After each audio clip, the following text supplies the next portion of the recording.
Full permission was finally granted to Ukraine to use Western missiles inside Russian territory. The Ukrainian armed forces had a priority target list and started immediately by striking one of the most important drivers of the Russian war machine. The night sky over Bryansk lit up with explosions as Ukraine's Storm Shadow missiles cut through Russian air defenses. Euromaidan Press media outlet says it is noted that Ukraine's Air Force, in coordination with Land and Naval Forces, launched a combined strike with drones saturating the air and depleting the enemy air defense as Storm Shadow broke through in surprise while the Russians were still unaware of the lifted restrictions. The main target was the Bryansk Chemical Plant, one of the cornerstones of Russia's military-industrial complex, producing propellants, explosives and components for Kh-59 and other missiles used against Ukrainian cities. Russian monitoring channels issued air raid alerts, warning of Storm Shadow cruise missiles inbound, and local officials initially claimed all had been shot down. Minutes later, videos flooded social media showing fireballs over the region and multiple explosions rocking the industrial area. The plant's ammunition depot reportedly detonated after impact, and production at the site is now irreversibly halted. Bryansk Governor Alexander Bogomaz scrambled to control the narrative, insisting air defense forces destroyed 6 aircraft-type drones. But the published footage told another story. Precision strikes hitting deep into the industrial zone with secondary explosions lasting for hours, Euromaidan Press says. Ukrainian sources confirmed the use of Storm Shadow missiles, marking the first officially acknowledged strike on Russian soil following the US green light for cross-border operations. For months, these British and French-made cruise missiles had been used to devastating effect on Russian-controlled territories in Ukraine, but now they are reaching beyond. The Bryansk strike followed a wave of escalating Ukrainian attacks on strategic Russian defense industry targets. Just days earlier, explosions tore through the Avangard plant in Bashkortostan, more than 1,300 kilometers from Ukraine. The massive blast destroyed the factory's newest production hall, prompting Russian officials to speculate about internal sabotage. Euromaidan Press claims. Soon after, the Sverdlov plant in Zelenski, one of Russia's largest producers of explosives and warheads for anti-tank and air defense missiles, was obliterated in another long-range drone strike. Fires and explosions were reported at chemical and munitions facilities in Smolensk, Perm and Krasnodar, all critical to sustaining missile and aviation bomb production. One of the most significant hits occurred in Nizhny Novgorod, where Ukrainian drones struck the Azamaz instrument-making plant, a supplier of components for Russia's Kh-101 and Kh-32 cruise missiles, the same weapons that have terrorized Ukraine's cities in recent years. Russian media attempted to minimize the damage, but footage from locals revealed widespread destruction and prolonged fires.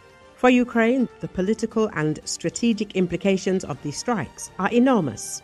The Storm Shadow missiles have once again demonstrated their lethality and accuracy, penetrating Russia's air defense and crippling high-value military assets. This success will likely accelerate further deliveries, as to date, between 200 and 300 Storm Shadows have been provided, mostly by the United Kingdom and France.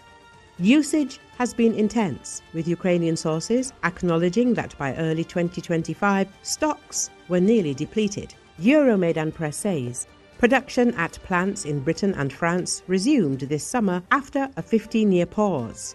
Output is now ramping up from an initial 10 to 20 missiles per month to a projected up to 50 by 2026, ensuring a steady supply for Ukraine's growing deep strike arsenal.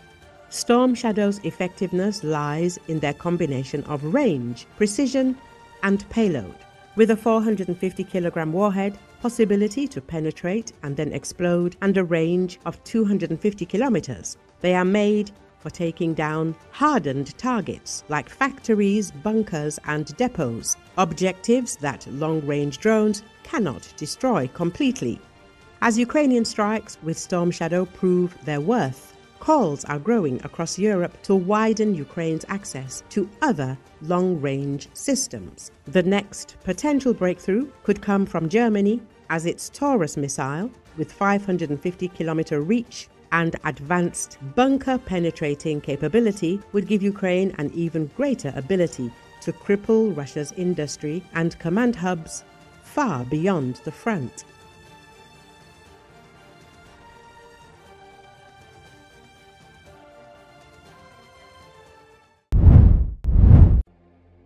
U.S. President Donald Trump and Japanese Prime Minister Sanai Takaichi on Tuesday held a signing ceremony in Akasaka Palace. According to Associated Press, Trump began one of his busiest days of his Asia trip on Tuesday by warmly greeting the new Japanese Prime Minister, with plans to later speak to U.S. troops aboard an aircraft carrier and mingle with business leaders. Although Trump is visiting one of America's most steadfast allies in Asia, there's no shortage of uncertainty while he's there. Takaichi, who became the country's first female prime minister only days ago, must solidify her relationship with Trump while defending her country's economic interests. Trump is trying to nail down $550 billion in Japanese investment as part of a trade deal that would reduce U.S. tariffs. Both leaders signed the implementation of an agreement for the golden age of their nation's alliance. When the document was held up after signing, it ran to less than one page and reaffirmed the earlier framework, by which the U.S. would tax goods imported from Japan at 15% and the creation of a $550 billion fund for Japan to invest in the U.S. Trump and Takaichi then signed a second agreement, this one laying out a U.S.-Japan framework for securing the supply of critical minerals and rare earths. That agreement suggested that some of the investment dollars would go to the development of rare earths needed for advanced technologies. Although Trump has focused his foreign policy toward Asia around tariffs and trade, he's also speaking aboard the USS George Washington, an aircraft carrier docked at an American naval base near Tokyo. Trump arrived in Tokyo on Monday, when he met with the emperor in a ceremonial visit. He was previously in Kuala Lumpur, Malaysia, where he participated in the annual summit of the Association of Southeast Asian Nations. Trump is scheduled to leave Wednesday for South Korea, which is hosting the Asia-Pacific Economic Cooperation Summit. United States 署名者は高市早苗日本国内閣総理大臣とドナルド・ J. トランプアメリカ合衆国大統領です。The signatories are Her Excellency Ms.